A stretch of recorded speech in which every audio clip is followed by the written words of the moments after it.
Sorry. Hi, this is Paul. And Mike.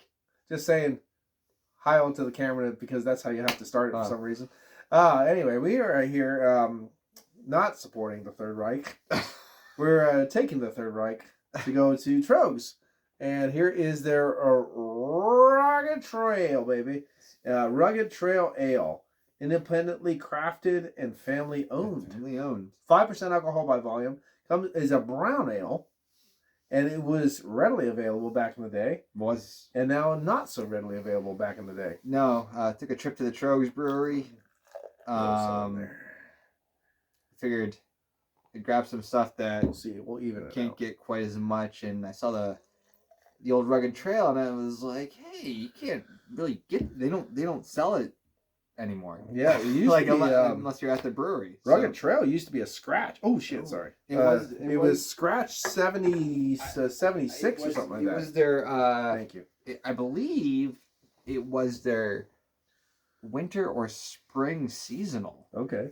Way back, because if you go way back in the Tröegs history, if near as I can remember, they had very specific seasonal beers. Right. Like they had their handful that were all the time. You know, you had their Troganator, you had Dreamweaver, and then you would get their seasonals that would only come out for about 3 months. Like, and there would be 4 of them, and Rugged Trail was one of them, and along with they had the Mad Elf. And that's when Nugget Nectar would come out. Nugget Nectar. Would be the Sunshine Pills in the summer. Nugget Nectar in the fall. Nugget Nectar in the spring. In the spring. And this was their fall. This was their fall nut brown that they would release. And I don't know if it was a sales issue or what, but they stopped carrying it for distribution. And again, this is as far as I can recall. Yeah. They stopped carrying it for distribution, but they still kept it on at the brewery. And you can still get it on draft at the Tröegs brewery, and you can still buy cans of it there. Right. My buddy Andy would always tell me he would go to there and he would have like Scratch 76 or whatever, and it was a nut brown ale. Yeah. That was always really good. It's cool because Tröegs does scratch beers where they let their brewers just make a batch, like a small batch of whatever they want. Basically how we wish every brewery would be. Yeah. And what they do with that is they'll put them in just like generic bottles with just a white label and just says scratch number, blah, blah, blah. And if you're lucky, you might get like a brief style thing on them. But they've had some beers out of those scratch brews that have made it to their main line. Yes. But the thing with those the thing with those scratch brews is that they were one and dones. Like they make them, you get it. Once they're sold out, they're sold out, and you're not getting them anymore. Right. But I believe the Flying Flan was it was a scratch. Was a scratch beer, and there were you don't even see that anymore. No, you don't. Well, I remember years and years ago they had a Tröegs tasting down at a local bar, Clancy's, when Clancy's was still around, and they had a Belgian quad down there that was a scratch beer that they put in a that sixtel. The sixtel. They put it in a sixtel. And they were serving a draft, and that was wonderful. Oh, okay, wonderful. So they might if they could have produced it, they would have outquadded Weyerbacher. Oh yeah. I mean, we're not talking about quads around the world. We're talking about PA quads. Yeah, I'm a Mary Monk's guy. Yeah, I like Weyerbacher. I'll tell you what, I had one recently. Fantastic. It was a lost and forgotten one. It's on the channel, I'm pretty sure by now. A Tripel. Okay. From Stouts.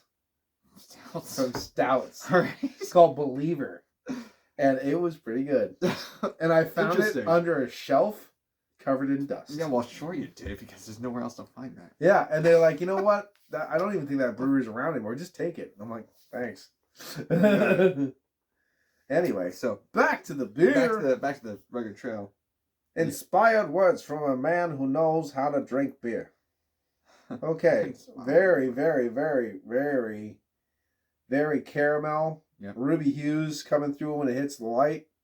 Nice little carbonation. You know what's funny? It kind of looks less red than the triple box. A little less red.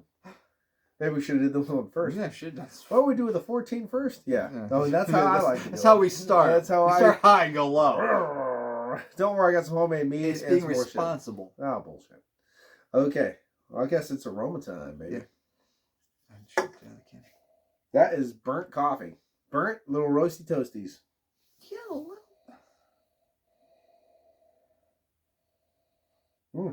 Burnt nutty coffee mixed with a little roasty toasty little.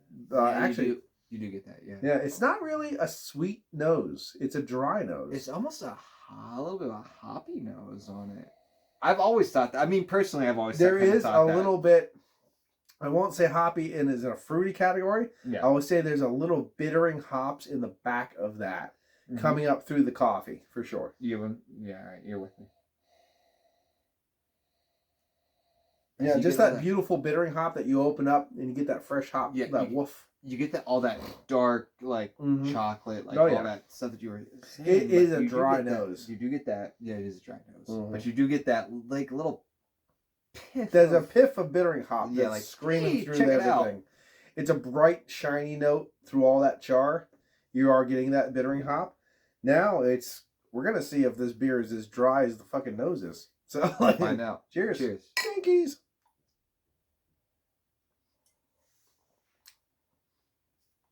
It is. Man, that's a dry beer. Goes right the hell down. Cool. Yep. It does not take any time to give you any sweetness. No sweet caramels, no sweet sugars, no sweet this, no sweet.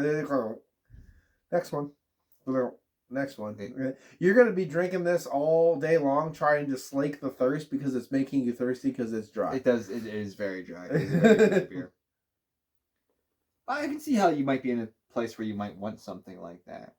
I've been in many places like that. Nice earthiness, copper coin tonalities, a little minerality in the back of the palate.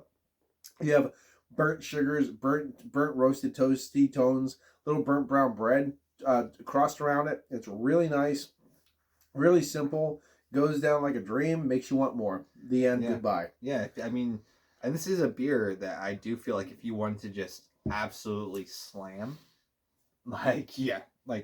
I mean, it was half of a 12-ounce. But I'm just saying.